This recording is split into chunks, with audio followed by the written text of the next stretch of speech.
Detours family, welcome to another episode. I am here with my gorgeous wife, Deb. Hi, guys. Happy almost Easter. We are yeah. just a month or so, a little bit more than a month away from Easter. My goodness, time is flying. Yeah, I know. It's been kind of cold here for Florida. Really? You think? For Florida, yeah. I think it's beautiful, but my gosh, like your parents, they're freezing. dying. Dad, he's got no meat on his bones. Got no meat. A sweatshirt and a jacket isn't enough to keep him warm. I know. My goodness. But yeah, time is flying by. We are in season 5. I don't even know what episode number we're on these days. We should know the episode number, no? I'll find out later when I go and post it. I have no idea offhand. Okay. But you and I were talking just the other day about a topic that we wanted to bring up in a podcast that, how do you know, or what's the difference between friendships and or relationships when you or the other person is healthy or not healthy emotionally? So potential wounding from a past, right? Whatever it may be. Everybody comes to relationships with baggage, but just how does that impact people? How do you know how to have boundaries? How do you have a healthy relationship? How do you get yourself ready? And when we say relationship, we don't necessarily mean a romantic relationship. This can be you and, one of your really good friends. True. So, where we kick off, you've had some tremendous healing in your life. I know we had the season number 1 we did on your divorces. We have yet to circle up, and we fully plan to, just on your sexual abuse and just how you've healed from that. Yeah, it's a long journey of healing. Yeah, so let's start unpacking that. How long of a journey was that for you to get healthy? Oh, that's a loaded question. Sure. Yeah, it's a loaded question, but because I thought I was healthier a lot sooner than God thought I was healthy. Yeah, but now that you're past it, yeah, you can look back and go, yeah, there were some times where I wasn't being honest with myself. But sure. Like how long do you think from the moment you decided I'm sick and tired of being sick and tired, I'm sick and tired of hurting, I need healing, I'm going to begin? What from that moment until you felt? Oh man. There was a duration of time where I was working on specific things, and that specific thing I felt was, maybe a year and a half, 2 years. But really from the point I got divorced to the point that I was remarried to you, I think that whole time I was in a healing journey. I was, it's a lot longer than you think it is when you go into like, hey, I want to be well. I know that what I'm doing is somehow self-destructive. Like I keep finding myself in the same patterns and I'm the common denominator. Like how do I stop this madness? So right. you don't get all the awareness all at once. And a lot of times people just don't, they're in denial. And of course.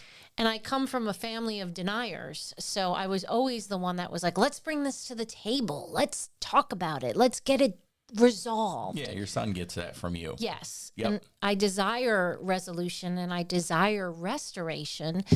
And, the people that you participate with don't always want that. So, if you're in a relationship with someone who is not on a path of growth and you are, healing can take a long time. But I was fortunate enough to be single in that process. And I think that was really healthy for me. Sure. And so from your divorce until you and I were united, that was what, 7-8 years? Yeah. Something along those lines. You think about it and you want to round up, that's a decade. Yeah. It's crazy. So what happens during those 7, 8, 10 years, whatever it is? What's the very first sign? Do you just see something? Are you feeling something in the pit of your stomach that every time you get close to someone, you're getting anxiety? Like what are the signs and symptoms that you realize that you go, I'm the lowest common denominator, or this anxiety within me is the lowest? What was that for you? I had a tendency to self-protect because I was so deeply disappointed throughout my life and experienced trauma, and the body's natural reaction, mentally and physically, is to protect itself.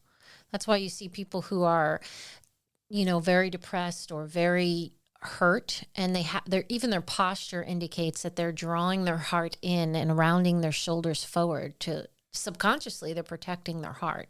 So I did a lot of, I wouldn't let people really know me.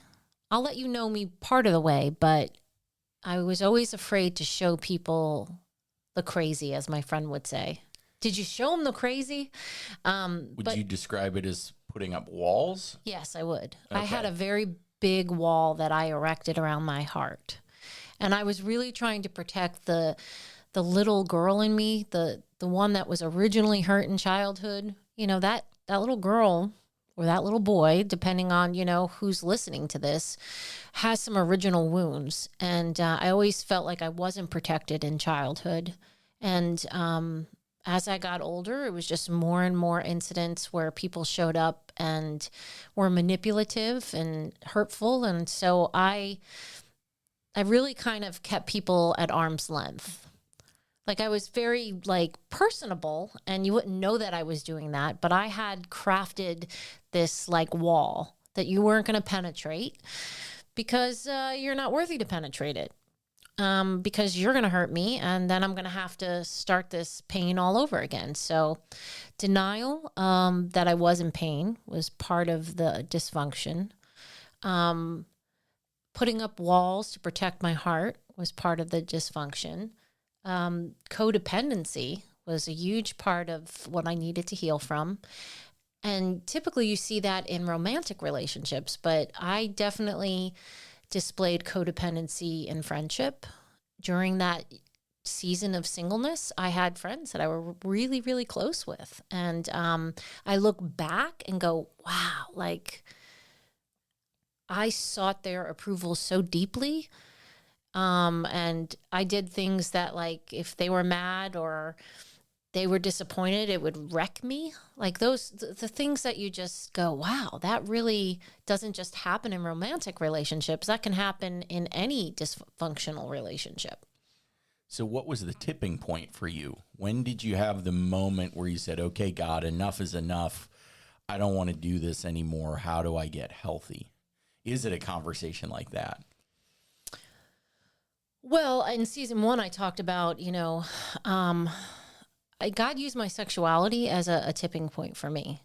I was celibate for the time I got, divorced, and I was pretty proud of the fact that I was celibate, and I was doing it for Jesus, and I was doing it in my own strength. And I didn't realize that I was using that as a form of righteousness, and I was trying to, or I don't know that I would say I was trying to earn favor with God, but there was some sort of Pharisaical something in me that was just and I was finding that no one else was celibate, and that was ticking me off because I'm trying really hard here and no one else is doing this in the Christian. And I'm not saying nobody, but that was my mindset. I was coming across people that were you're waiting for marriage?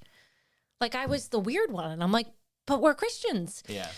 So I had a tipping point where I had been single for so long and celibate for so long that I just was I'm pissed about it. I'm mad now. God, I want this and you're not giving it to me. And so I, and again, talked about it in season 1, but I had a one night stand, and the next day I was just so broke. I was so broken about it. How did I get here? How did I go from uber Christian to weeping on my kitchen floor, feeling the disgust of what I had done with someone I didn't care about, who later told me he had a girlfriend? And I was just how is this my life? And so that was really the tipping point at that season of my life, where it was just this is not who I desire to be. And I'm ashamed of what I've done. And I never thought I could get there. And that was the pridefulness of where I was at in my walk with the Lord. You're a sinner. If you think you're not going to sin again, you're fooling yourself.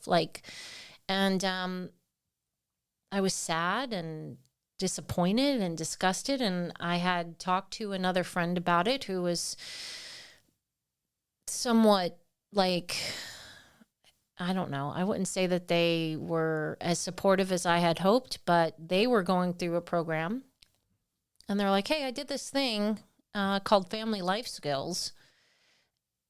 It was really helpful for me. I don't know. Why don't you try it?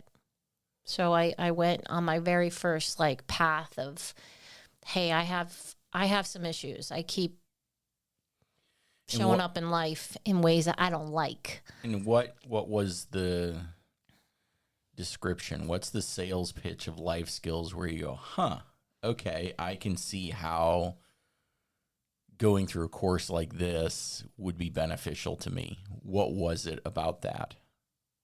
The program itself was based on a man, Paul Heckstrom, who was an angry man that abused his wife and was taken to court and had to go through anger management and went through anger management and recognized like, hey, like there's a lot more to this anger. Where does it come from?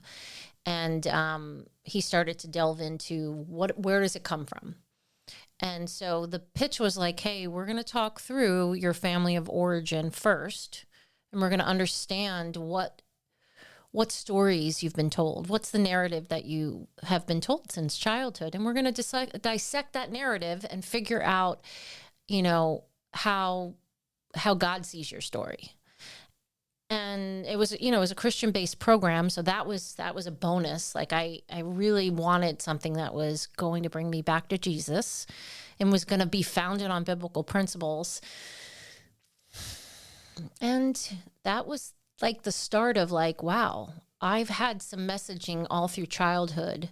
And when you really start to dig deep, you can see how that message, the message in essence was, you're insignificant.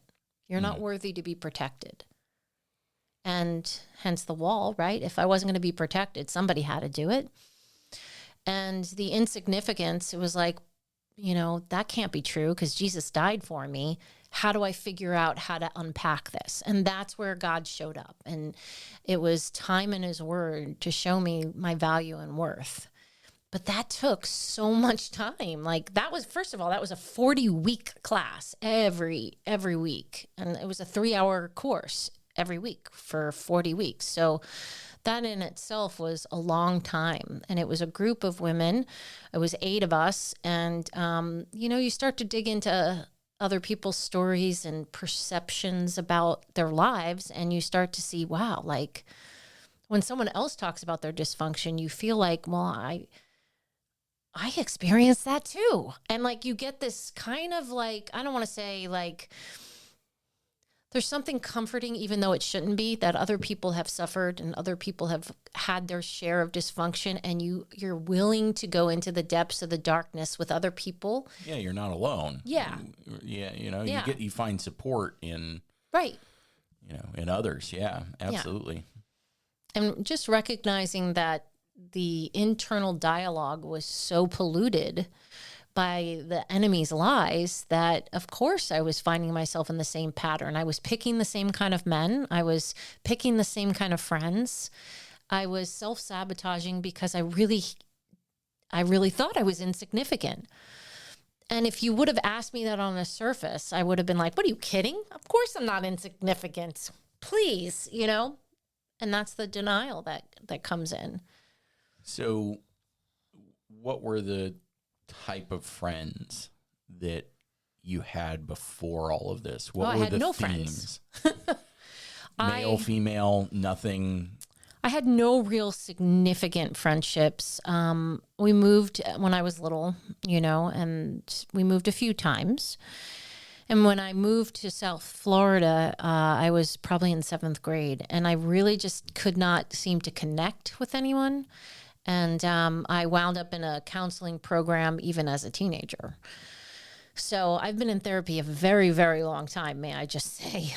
But, and then as I got older, I got pregnant in high school, and everyone that would have been possibly a friend was going on to do college, and their life was just now so different than mine. And so women that were having children were much older. Like I just didn't have a place. So I was very lonely. And then I met, I kind of gravitated more towards guys because I just felt like they were less judgy.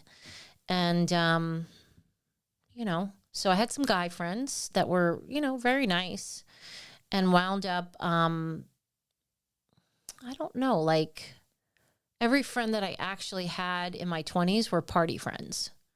So I just, these were people that you drink and drug with, but they were not shallow people. friendships. Oh, totally. So is that the self-sabotage?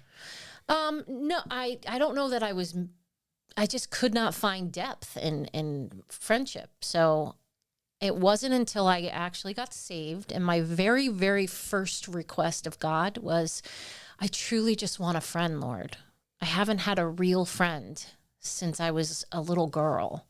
Can you bring me a friend? And he answered that question beautifully. He answered that prayer beautifully. But that friendship became very codependent, because now here was this one person that, like, I knew God brought me to meet this girl. And her opinion became like the utmost important to me. And sometimes I would go to her for problems instead of go to Jesus. And he eventually had to break that friendship apart. And I'm so grateful he did. And it was interesting because I was in this program, and the closer I got towards healing and really understanding myself and starting to process, the more she kept saying, are you sure you want to dig this stuff up?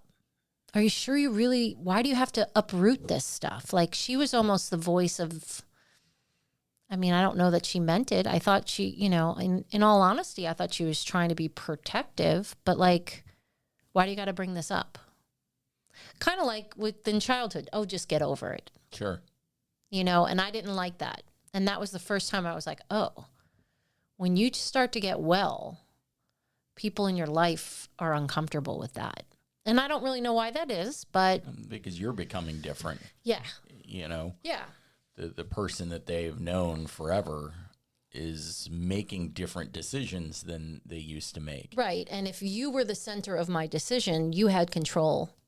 And, I wasn't allowing that anymore because I knew I needed help. I knew desperately that if I wanted to be different, I had to do the hard thing. And the hard thing is to actually look at yourself and go, gosh, there's something not right here. Like, it's me. And until I figure this out, I'm going to keep hurting myself and others.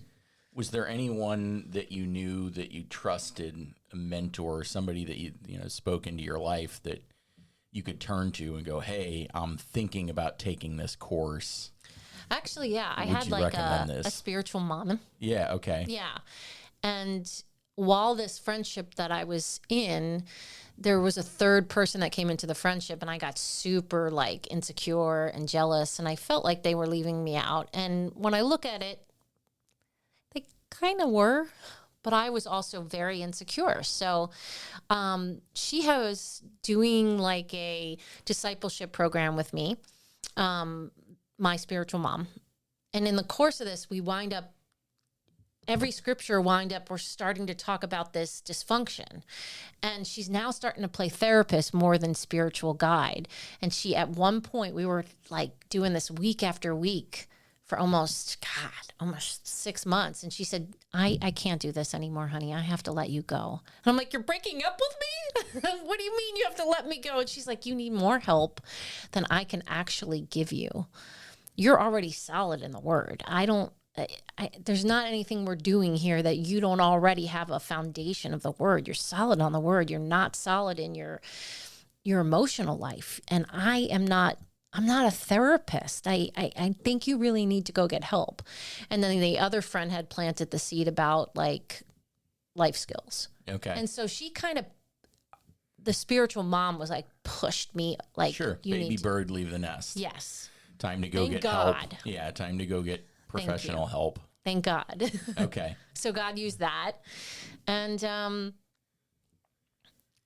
I didn't really, as I started to like grow and learn and journal and forgive some of the messaging that I got as a kid, and rewrite the story with Jesus. What do you say about this, Jesus? I've been told I'm insignificant my whole life, but what do you say? And everything was like back to the word. Like, arresting and replacing. oh yeah, big foundational part of my healing. Arresting the lie and replacing it with God's word.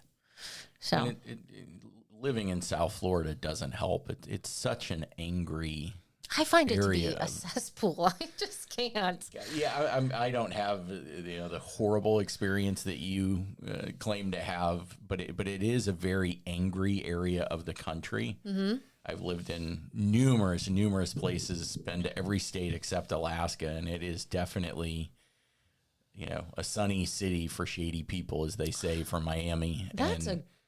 That's like spot on. Yeah, and I found myself after I moved there from Chicago to South Florida, I definitely found myself getting more angry because the people down there are just more angry. So I can only imagine, like, there's an angst in the air that people can't explain. And when I moved there, I didn't have the self-awareness. I was still somewhat young. I was just a few years out of college. Did a lot of traveling with my job when I first moved to Florida. So I wasn't there a ton, but once that job kind of transitioned out and I was there, I did not have the self-awareness to realize, hey, you're getting angry. Why is this? I wasn't saved either. Mm-hmm. So that's interesting that, you're a product of where you grow up. So it's not just family, but it's also environment. Yeah, that's a good point. Because that wasn't the case for me when I lived in the Midwest. People are nice in the Midwest. Comparatively, yes. Yeah. Definitely. So what are the, it's amazing. So, let's back up again. So you did life skills. Was first round, you did a program called Trees of Hope twice. That's a program for sexual abuse. Was the first round before or after life skills? Both of those were after life skills. Both were after life. Yeah. So you went life skills, Trees of Hope, Trees of Hope. Correct. Okay. So you did that twice. The woman, it's just so God ordained because the lady that taught family life skills was an Italian lady from like Philly. Like, just to have somebody that understood how I was raised and the dynamic of what it's like to be in the East Coast in a cultural family like Italians. Like, she would often say to me, Deborah, and she would stroke her own hand and go, be nice, be easy to yourself. Because everything in my life was so like rough. Yeah. The way I spoke to myself, the way, your family is rough. I love them. They're very rough. They are. They are rough around the edges, to say the least. Yeah. So to have somebody that like I respected, that kind of understood me, was God ordained. And at the end of the 40 weeks, she said, we've done some amazing work, but we've only scratched the surface of, your sexual abuse. You've mentioned some things, and I know there's more there. Would you agree? And I said, yeah. I think I'm going to recommend you to someone I respect highly who deals with sexual abuse survivors, who is a survivor herself, so she understands your pain and grief. And I'd like you to go see her and see what she says. And that same woman was the one that ran a program. It wasn't actually Trees of Hope. It was like the book that Trees of Hope used. But at that point, it wasn't licensed to Trees of Hope yet. Sure. So other people could teach from it. And so I simultaneously took one-on-one counseling and did, the first course of Trees of Hope. And Trees of Hope is how many weeks? 12. Okay. Yeah. So you did an 8-month program, a 3-month program with counseling. Mm-hmm. Took a little bit of time in between, figured out you needed to retake. Yeah, not a whole lot in between. Like, it was over, and I had been on the waiting list for official Trees of Hope. And that took a while, and it finally was like, oh, well, I just took it. Should I take it again? And my counselor was like, yeah, you should.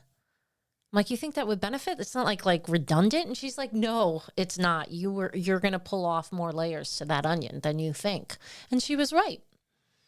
So what you talked about self-sabotage, and there were, the lowest common denominator was always you, but through taking these courses, you start developing and massaging the muscle, working out the muscle that is self-awareness. Yeah. What do you start to see in other relationships in your life where you will go, oh, okay, that's what we were talking about in that class. That may not be healthy. I should handle this differently this time than what I've done in my past. Well, I know that one of the common themes in my story was men. And I ultimately were finding men that would not protect, did not treat me with the respect that I deserved. So they literally, okay, so there's something called a life commandment in this program that I took. And it's the story that you've told yourself. Either somebody told it to you, like a parent, or it was inadvertently taught to you by how somebody treated you in your family. And that story, that life commandment, is how you've lived your life until then. And so I actually found men that fulfilled that life commandment, which was, you're not significant, you're not worthy, and I'm not going to protect you. And I really started to look at the men that I was attracted to prior to understanding that concept. And those were men who were very much, I was chasing after their love, just like I chased after daddy's love. They did not truly treat me like I was objectified, really. I was the pretty girl on the shoulder that they got to walk around with like a trophy. I felt physically safe in some of those relationships and physically not safe in others, which was kind of the chaos of my own family life. Was sometimes, am I okay? Am I not okay? Who's going to have an outburst? Blah, blah, blah. I won't get into too much detail there. And so very volatile men. And then I behaved in ways that were not respectful to myself because I kept making these choices. So that was one of the common denominators. So when I was dating again, I was really scared. Like, is my picker broken? I thought my picker was broken, So does the pendulum swing the other way, where you're now with overprotective men or anything like that? Or... Well, I'm with you, just and I don't find everything? you overprotective, but I do know that I'm safe with you. So I don't know. So now you've got all this self-awareness. Too much almost at one point. I'm hyper vigilant now. Yeah. Everything looks like a red flag. Like while you're healing and you're like, now you have all this self-awareness, now like everything's a red flag. And you don't always trust your gut because your gut was violated as a child. So you're like, is this a red flag? Is this not a red flag? And what I found was in the dating journey, I would go, hey, that doesn't seem right. That looks like a red flag. And depending on how attracted I was to that person, it was either going to repel me really quick, like, no, I'm not doing this, or I would make an excuse and go, well, maybe I'm seeing it wrong. Maybe I'm reading it wrong. Or I do a combination of those two things back and forth, back and forth. So I was scared. I was terrified that I was going to make the wrong choice. And so any little thing I saw, I was like, should I run now or should I wait to run?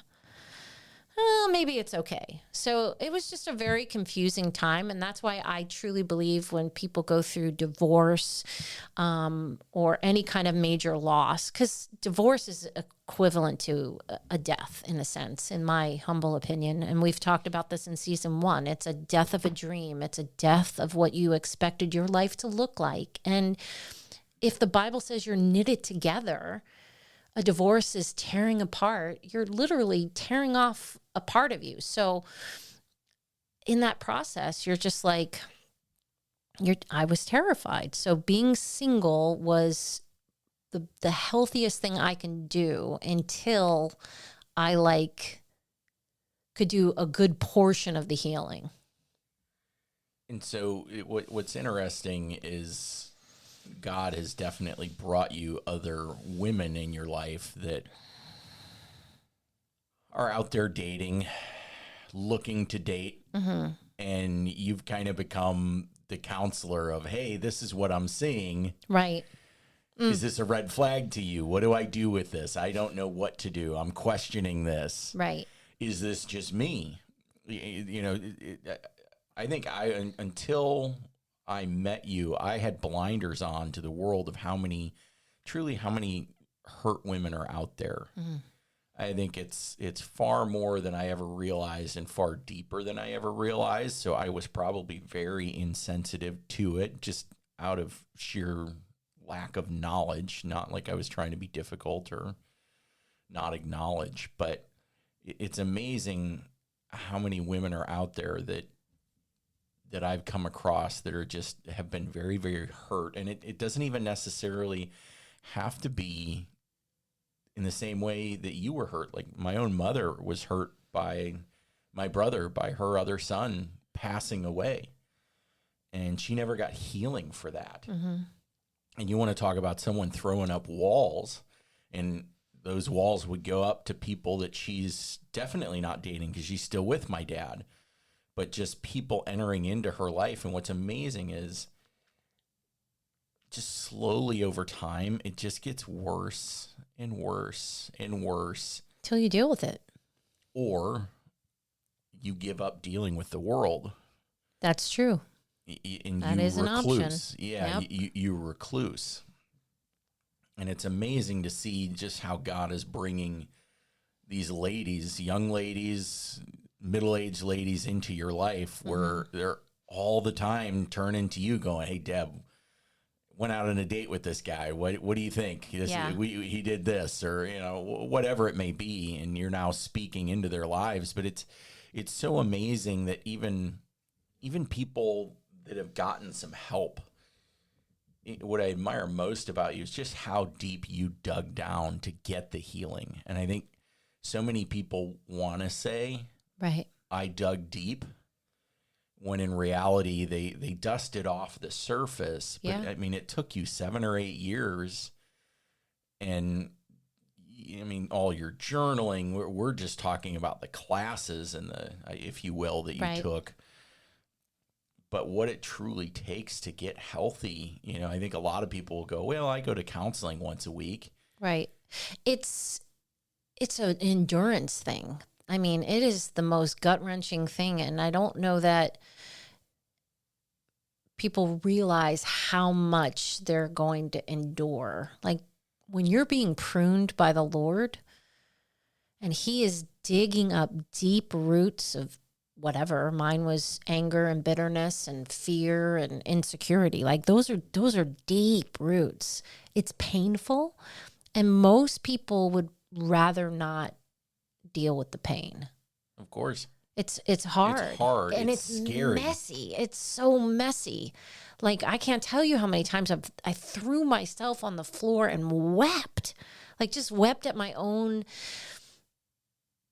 depravity, wept at my circumstance, wept that I don't want to have to keep digging this up. Can I just be done with this already? Can I just be healed, Lord? Can't you just touch my life and it just be all over and I'm better? Yeah, it's messy. And you have to have this the fortitude to keep going. It's war. And that's what people don't understand. You're warring against your past, against the lies, against the pain. And it's not for the faint of heart. And maybe growing up in a rough family made me equipped to deal with that, because there is nothing soft about my family. So maybe I was just built to do this kind of healing work. I don't know, but and we're, it's amazing. There's so many people are getting divorced anymore.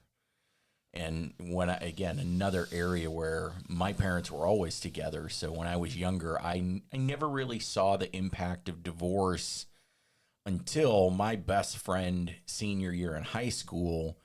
It came out that his mom was cheating on his dad, and she left his dad for whoever this other guy was. Heart-wrenching. And even then, he was a very quiet introvert.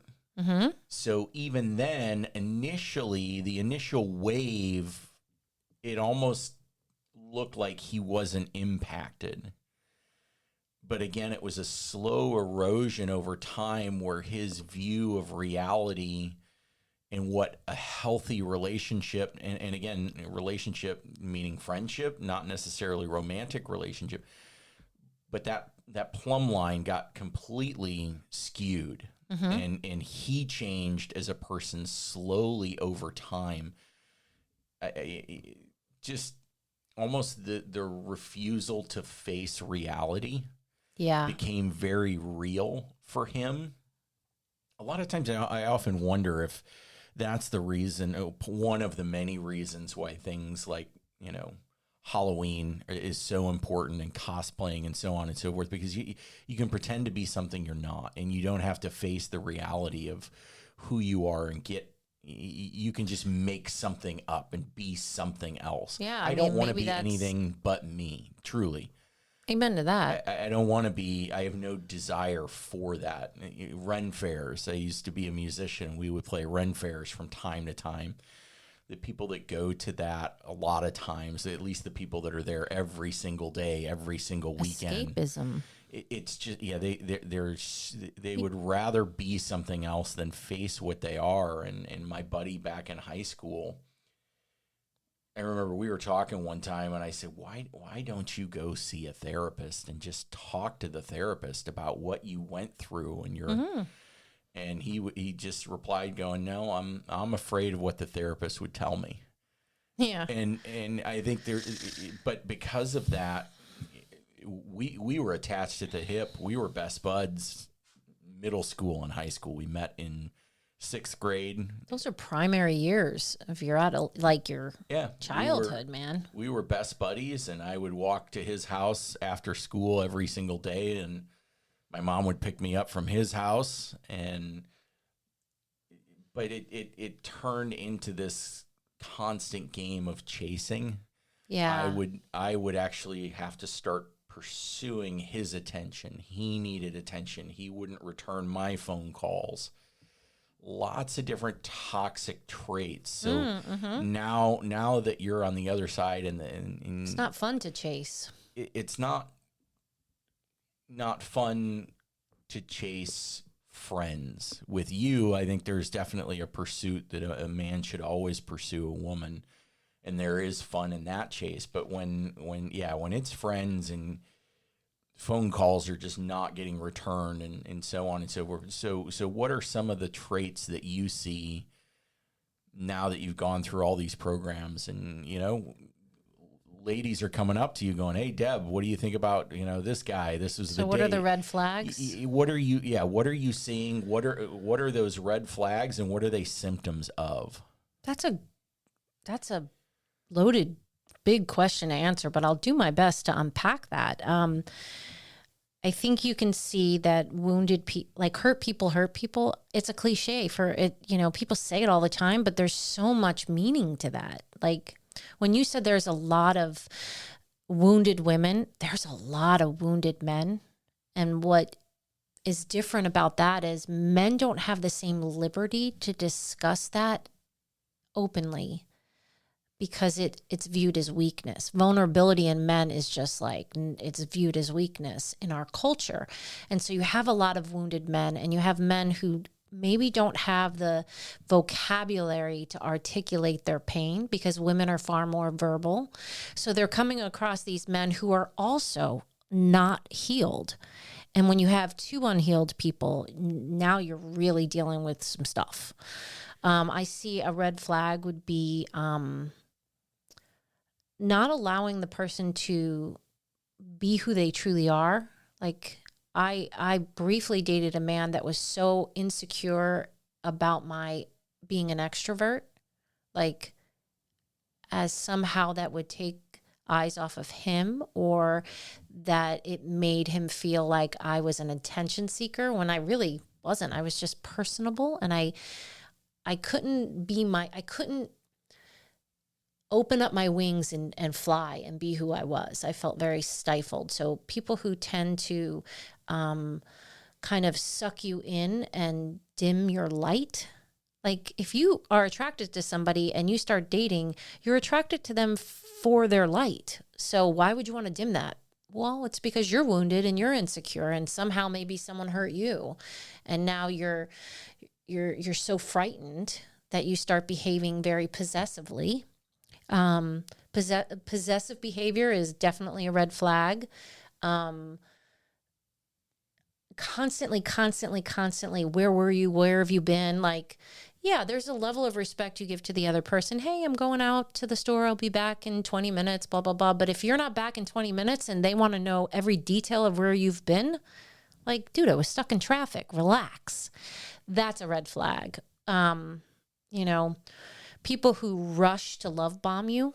Love bombing is so common. And yeah, I love that one. Yeah, because it's very much romanticized in movies, that it's this quick, there's this chemistry and it's passionate, and like all of a sudden somebody's saying, I love you, after a few months. And you're like, dude, like slow down. Even if that is how you feel, like there's a time and a place, and well, make sure that's what it is.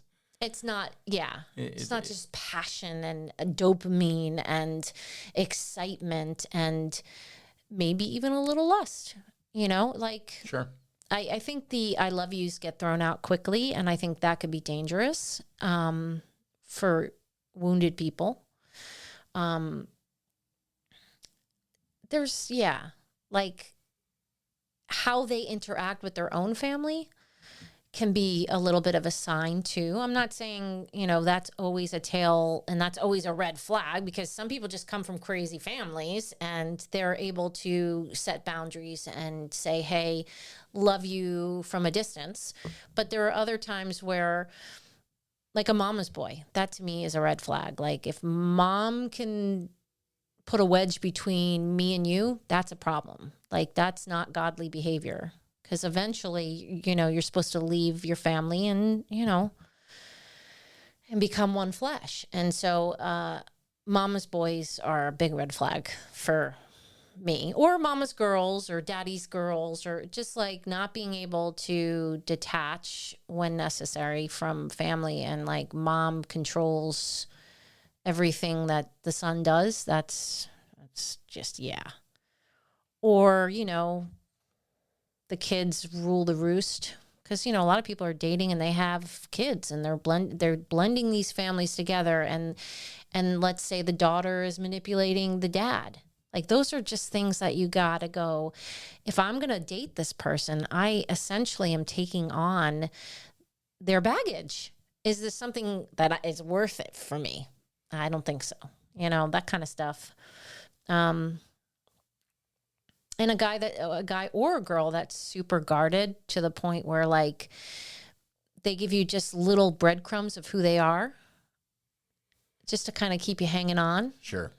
Like breadcrumbs, but never any depth. Like, hey, let me text her, and and just leave her hanging. And women do this too. This is not specifically towards men. Women do this a lot too, where I'll just kind of keep him on the hook on the side, and like he'll be my fallback guy. Those kind of traits of, that to me is a user. I'm using you for my own sense of companionship when it's convenient for me. And when it's not convenient for me, I'm just going to ghost you. I mean, these are things that you think are pretty obvious red flags, but it depends on what kind of pattern you grew up in as a child. If you were always chasing daddy's love, trust me, you're going to find men that are emotionally unavailable. And you don't realize you're chasing daddy's love because you haven't dug down deep enough to go, oh, wow, there's a pattern from my family of origin. That's why the family of origin thing is so important, because if you don't recognize those patterns from way back then, you have no idea you're repeating them in adulthood. You're just doing life because this is how you do life. Well, that's what you know. Right. You're doing what you know. Right. Yeah, it's pretty crazy, and it's pretty sad to watch people go through it, because there's the saddest is when I'll see people approach you saying, "Hey, Deb, what would you do?" And you give them the advice, and they just kind of in one ear and out the other. Yeah, and then they're surprised by the results. I know. Well, and I could, there's times where I just don't believe in sugarcoating. Like, it's just, I can't tell you what you want to hear because you want to hear it, because I am responsible for what I like. That's not who I am as a person. Like, I don't do that with anyone in my life. Like, I do not blow smoke, as I like to say it. Yeah. For me, I position, don't ask me the question if you don't want the answer. Truly. And there were times I've said, like, hey, are you sure you really want me to answer this? And that usually stops people, like, for half a second. They're like, uh-oh. They'll pump the brakes. Yeah, I don't say that. I just go straight for the jugular and answer the question. And that's probably a bad trait on my side, because tone definitely matters, and I can come across, Yeah, I've seen that occasionally in you, but I think that you're definitely better at that than, like, each passing year. Yeah, it's definitely something I'm working on, for sure, especially in this season in life where patience is just absolutely crucial, and we're playing a lot of politics and so on and so forth with healthcare workers and so on. Mm-hmm, that's true. It's definitely teaching me how to maybe have that restraint that you have. And it's not like I attack someone for the sake of attacking, but I do think there are times when people ask for feedback and they're truly not ready for the feedback. Right. Where I've got to get better at acknowledging that and go, like you said, are you sure you want me to answer that? And I think God does that with us. I think there are so many times I agree, where we're praying and we're asking God for an answer, but he's not talking because he's sitting there going, why would I waste my time? Even if I talk, you're not going to listen. You're not really ready to listen to what I have to say. So why would I waste my breath? I absolutely believe that to be true. Yeah. I sometimes get overly like I invest in friendships, and when people truly seek advice and they seem to want to follow it and then do the complete opposite, there are times, to be honest with you, I get a little like, really? Like, I expended all this energy, gave you solid biblical advice, and you're going to do the opposite? Like, sometimes I get a little crunchy, and I have to, like, pull away and go, okay, I just need a breather. I need to set a boundary and go, no, we're not doing this right now. And then, God will speak to me and soften me, and then I can come back and say those hard things tenderly. And I think that's important, is being able to say hard things tenderly.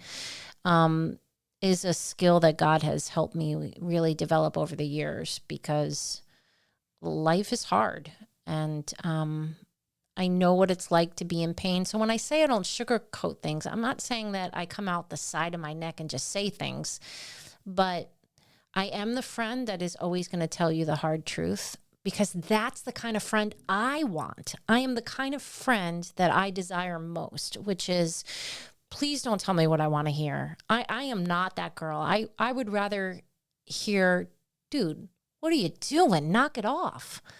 Than, oh, it's okay, honey. Everybody, it's okay. Like, that doesn't work for me. Like, just tell me I'm being a jerk so that I can make an improvement. And that's my deepest desire in life, is to know Christ better and to know how to grow in him, because I'm a work in progress. I don't think you ever stop growing. And if you do, that's a problem for me. Like, I have that little placard in the room that says, don't be afraid of change. Be afraid of not changing. And God gave me that placard in the depths of my hardest season of actually getting healing.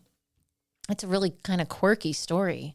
I was thrifting, and I came across the sign, and that sign was directly behind the cashier. And I was like, oh, like I read it, and it just struck me almost like a God smack, right?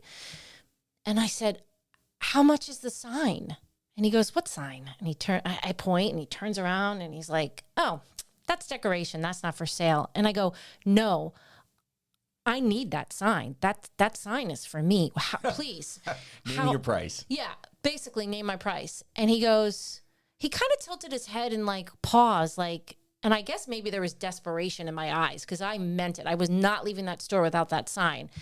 And he looks around and he pauses, and nobody's looking, and he picks up the sign and puts it in the bag and doesn't charge me. And I'm like, no, like, I'll pay. And he's like, no, take the sign. And I was like, are you sure? And he's like, I could not be more sure. And like, I wound up with this sign, and it's still in my room today. But like, it was just a weird encounter. It was quirky and wonderful. And that was God's divine little kiss. And I look at it every morning when I get up.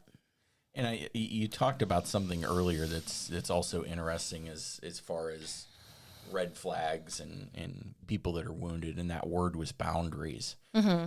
You know, that's one of those words that people often talk a lot about, either someone just blowing through all sorts of boundaries, or someone that's having their boundaries rolled over. But a lot of people don't talk about articulating your boundaries well. That's a good point. If somebody crosses a boundary, did you articulate, hey, this is a boundary, and it's a boundary for a reason? You can't get upset with someone if you didn't articulate well that something is a boundary and they did something that hurt you. I think it's critical. So even that self-examination that you do helps you understand, okay, I have identified this as a boundary. Now I need to let people know that this is a boundary. Maybe a little bit of the why, maybe a lot of the why. You know, depends, yeah. Depends on the reason. But I think there's so many friendships out there that end because boundaries are crossed, and it's definitely there are boundaries that get crossed because somebody doesn't want to honor those boundaries, and so. But there's also a tremendous number of friendships that end because boundaries are crossed, but it was accidental because it was the boundary was never set there. Right. And you know what's interesting is people are so uncomfortable with conflict that they would rather not have the hard conversation because it's like going to be uncomfortable, and they would rather just walk.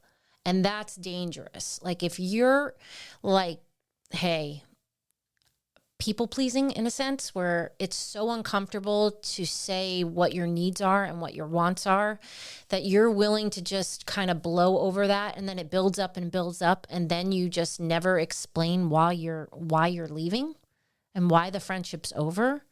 That's a problem in you, not necessarily in the other person. Yes, the other person should have respected your boundaries, but they didn't really know what those were. They are not telepathic. They cannot figure it out. You have to express what those are. And then once you express it, if you let that person cross that boundary that you've already expressed, you are teaching people how to treat you. Like, your word doesn't really mean anything. You'll let me get away with that. And so it's like standing up for yourself. It's being okay with making someone else feel uncomfortable by you telling them no. And sometimes no's a complete sentence. I don't have to explain to you why I don't want to go to the movies. I can, and it's probably nice for me to do that, But if I'm going through a hard time and you ask me to do something and I just say, no, thank you, that should be enough. I don't owe you an explanation. Now, depending on the depth of that relationship, sure, I could give you an explanation like, hey, I'm really struggling today and I need some alone time to just kind of reflect and deal with God tonight. So no thank you to the movie. But you don't necessarily owe anybody of that. So when someone crosses that boundary and you let them, then you will inevitably have more boundaries crossed and more boundaries crossed because you're not willing to have those hard conversations. Yeah, I think that happens a lot in the United States. I see that in a lot of people. And I don't understand it. Again, maybe it's the lack of self-awareness. Maybe it's the intimidation of having a hard conversation. Yeah. But that's also a sign that I see with people that are wounded is they can't even articulate boundaries, but all of a sudden you've crossed them. Yes, and I can speak to that in childhood is like as soon as I expressed a pain point, it was either mocked or ignored or get over it. And so it took me a long time to talk about my needs because I was afraid of rejection. And I think that comes up a lot for people. If I say this, if I don't people please, people are going to reject me. And conflict resolution is hard work. It's much easier to run than it is to confront and have hard conversations in truth, in love, in respectfulness. It's a lot easier to just go, I'm not going to deal with that. I mean, people do that in relationships and it's called stonewalling. Like you can be in a relationship with someone, you get into an argument and you want to talk about it and the other person just totally ignores you and refuses to deal with it. And that was my very, very first relationship. I could not get him to express anything about the pain I expressed to him. He would completely shut down and just totally ignore me. That is wicked and evil to do to somebody. And it's emotionally stunted. That was his wounding. And what's interesting hearing that is as not only am I an introvert, but I'm a processor. Mm-hmm. At the same token, when you and I have something that we need to talk through, a lot of times I'm not good in the moment because I have not had the time to process what has happened and come back being honest with myself. Maybe what did I mess up? What did you mess up? Let me ask for forgiveness for what I messed up. Let me, discuss with you what I felt like you messed up. So there's also that element of, hey, we can't address this right now. Maybe you want to. Mm-hmm. And I'm not trying to avoid this, right? But you also have to give me a little bit of time. I'm not running and hiding, but I am going in the other room to process. Sometimes people will go, hey, I need to take a walk. Mm-hmm.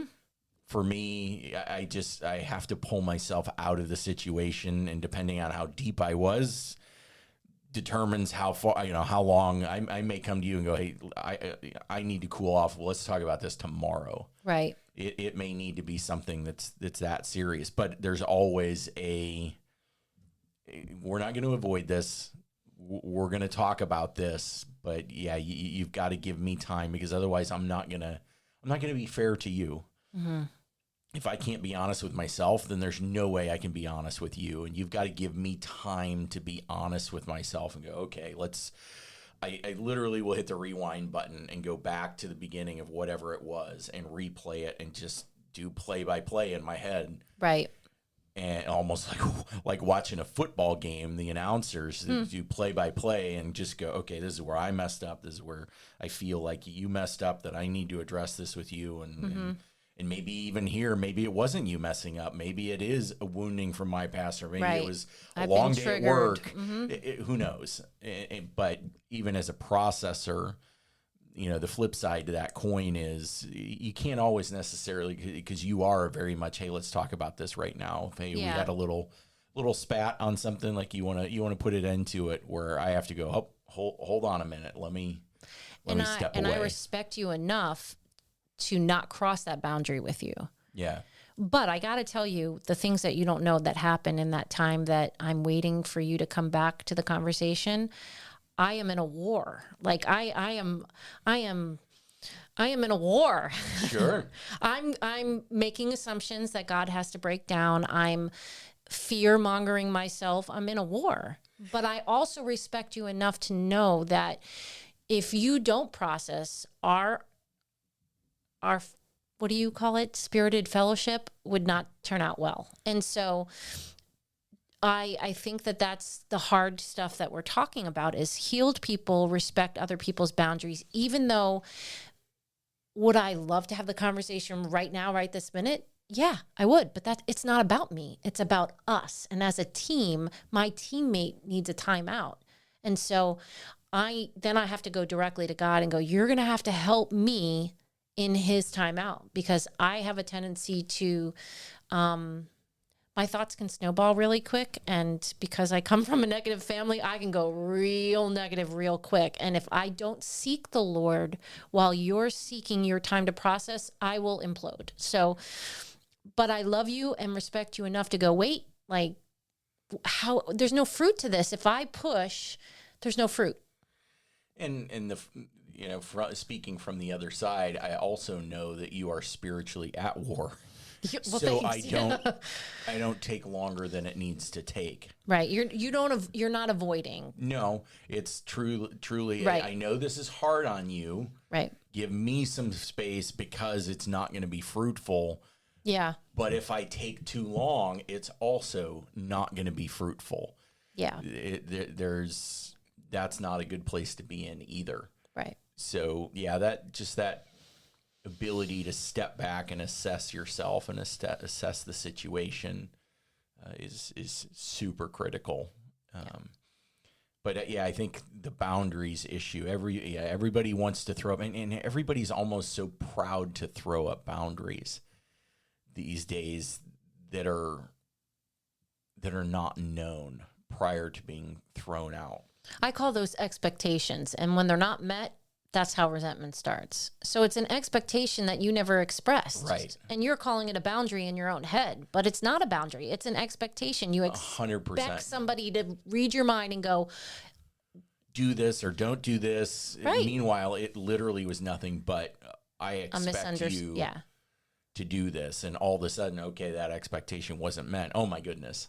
Right.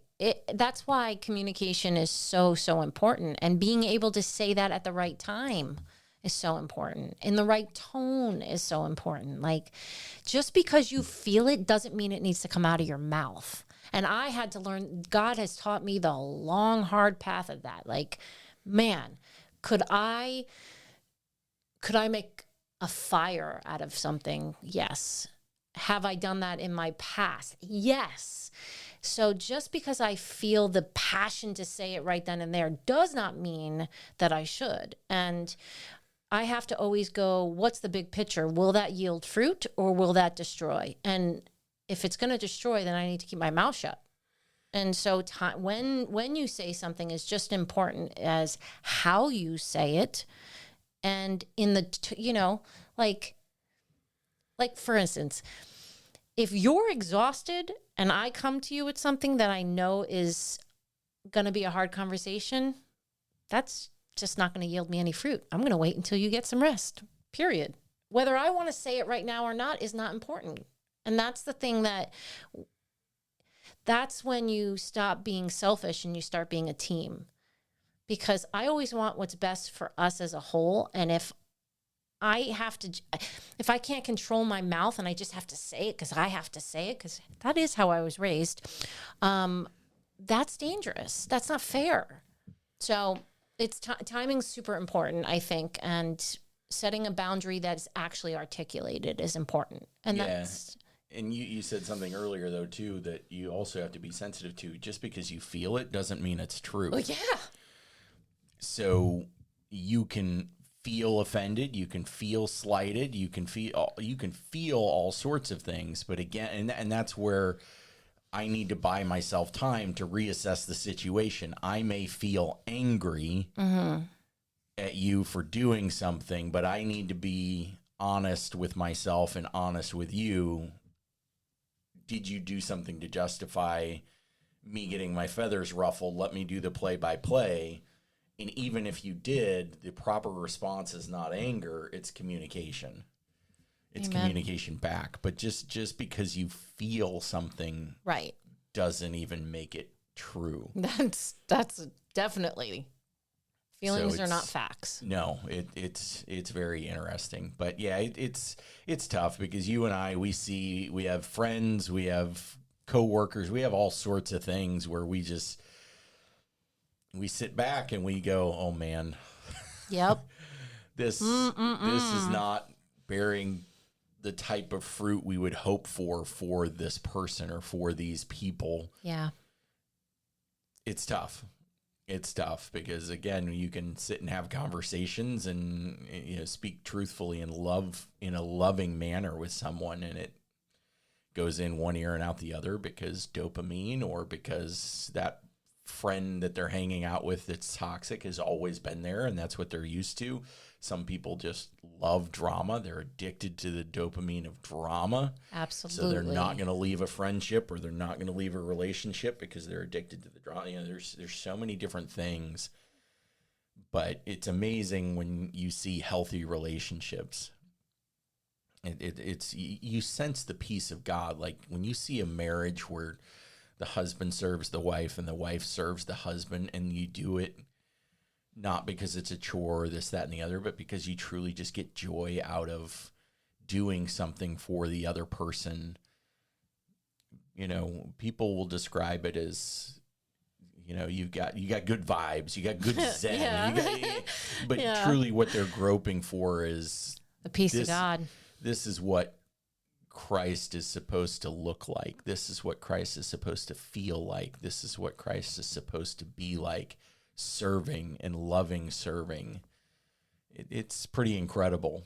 Yeah. So we hope that today's conversation has been helpful for anyone that's out there that is trying to figure out why they can't find healthy relationships, or you're trying to identify and articulate something you're seeing in a friend going, what is going on here? Right. Who knows? We hope some part of this conversation today was helpful for you I guys. hope so. Yeah, absolutely. But this has been an interesting topic. We've been seeing it a lot lately, so we thought, let's just chat about it. Yeah. See what comes up. So I'm glad we had a chance to do that. yeah, absolutely. But thank you guys so much for tuning in on this episode of Detours. We appreciate it. Definitely. We will see you guys again in a few weeks. Take care.